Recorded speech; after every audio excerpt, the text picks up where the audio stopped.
কালকে শপথ হবেন এবং মির্জা ফখরুল ইসলাম আলমগীর এখন কাল থেকে বলা যায় যে বঙ্গভবনের স্থায়ী বাসিন্দা অন্তত আগামী 5 বছর। রাষ্ট্রপতি নির্বাচন হয়ে গেল, অবধারিতভাবে কোনো চমক নেই। মির্জা ফখরুল ইসলাম আলমগীর নির্বাচিত হয়েছেন এবং যে ভোটের ফলাফল 23তম তিনি নির্বাচিত রাষ্ট্রপতি। 255 ভোট পেয়েছেন মির্জা ফখরুল, আর 88 ভোট পেয়েছেন অলি আহমেদ। 6 জন ভোট দেননি। রাষ্ট্রপতি নির্বাচনে ভোট দিচ্ছেন না ইসলামী আন্দোলনের একমাত্র এমপি। নতুন রাষ্ট্রপতি শপথ নেবেন আগামীকাল সন্ধ্যায়। 70 অনুচ্ছেদ না থাকলে রাষ্ট্রপতি পদ বেশি সম্মানিত হতো, আমি একমত। কিন্তু 70 অনুচ্ছেদ না থাকলেও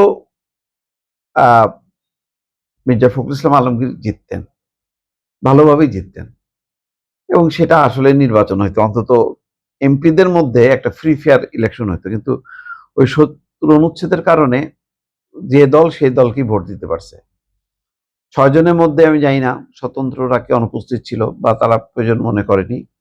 আমার কাছে অন্য একটা জিনিস ভালো লাগছে, সেটা হলো যে নির্বাচিত হবার পর মির্জা ফখরুল ইসলাম আলমগীর সবার কাছে গেছেন, প্রধানমন্ত্রী গোলাপ ফুল দিয়ে শুভেচ্ছা জানিয়েছেন, দাঁড়িয়ে সবাই করতালি দিয়ে অভিনন্দন জানিয়েছেন, এবং এখানে বিরোধী দলের ডাক্তার শফিকুর রহমান থেকে শুরু করে সবাই যেভাবে মোলাকাত করেছেন, কোলাকুলি করেছেন, আনন্দঘন পরিবেশটা, এই পরিবেশটা আমার কাছে খুব ভালো লেগেছে।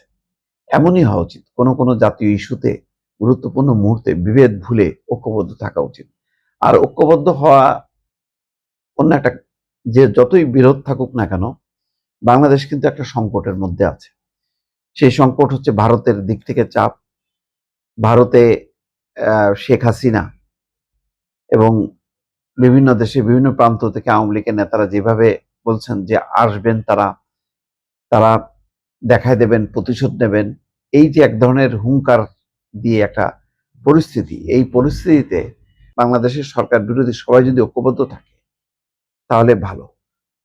এছাড়াও আমাদের ক্রাইসিস, তেল গ্যাসের সমস্যার কারণে অর্থনীতি পর্যদস্ত।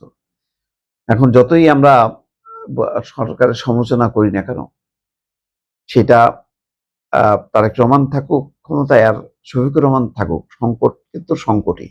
ইরান যুদ্ধ বাংলাদেশে কে ক্ষমতায় থাকলো না থাকলো তার উপর নির্ভর করবে না। ইরান যুদ্ধের একটা প্রভাব, সেই প্রভাবটা অর্থনীতির উপর পড়েছে। এই অবস্থায় বাংলাদেশের রাজনীতিক হানাহানির বদলে এই যে রাষ্ট্রপতি নির্বাচনকে ঘিরে যে ধরনের একটা আনন্দঘন পরিবেশ, সবাই জানে, বিরোধী দলও জানে ফলাফল কি হবে, তারপর আনুষ্ঠানিকতা, সেই আনুষ্ঠানিকতা তারা বর্জনও করতে পারতো কোনো একটু ইস্যু তুলে। যেমন নাহিদ ইসলাম বলছেন যে এই 70 অনুচ্ছেদ মানে এটা যেহেতু সংস্কার প্রস্তাবের মধ্যেও 70 অনুচ্ছেদটাও পরিবর্তন হওয়ার কথা ছিল, ফলে এটা হয়নি বলে রাষ্ট্রপতি নির্বাচনটা এটা অর্থহীন। তো এত বিরোধিতা সত্ত্বেও নাহিদ ইসলামও ভোট দিয়েছে, জামাত দিয়েছে, সবাই যে পার্টিসিপেট করেছে, অর্থাৎ এক্সিস্টিং সংবিধানের আওতায় যা যেভাবে হওয়া উচিত সেইটাতেও যে বিরোধ হয়নি, ঐক্যবদ্ধভাবে সবাই করেছে, এতে বোঝা যায় যে বড় অর্থে রাজনৈতিক একটা ঐক্য কিন্তু এখন আছে।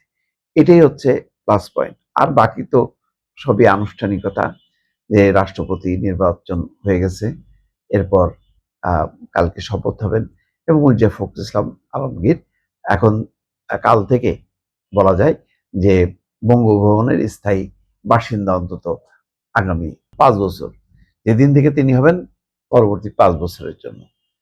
তো সব মিলায় আজকের দিনটা বলা যায় যে সরকার বিরোধী সব পক্ষের জন্য, রাজনীতির জন্য একটা শুভ সংবাদ বা একটা মানে অত্যন্ত একটা ভালো মুহূর্ত বলা যায়।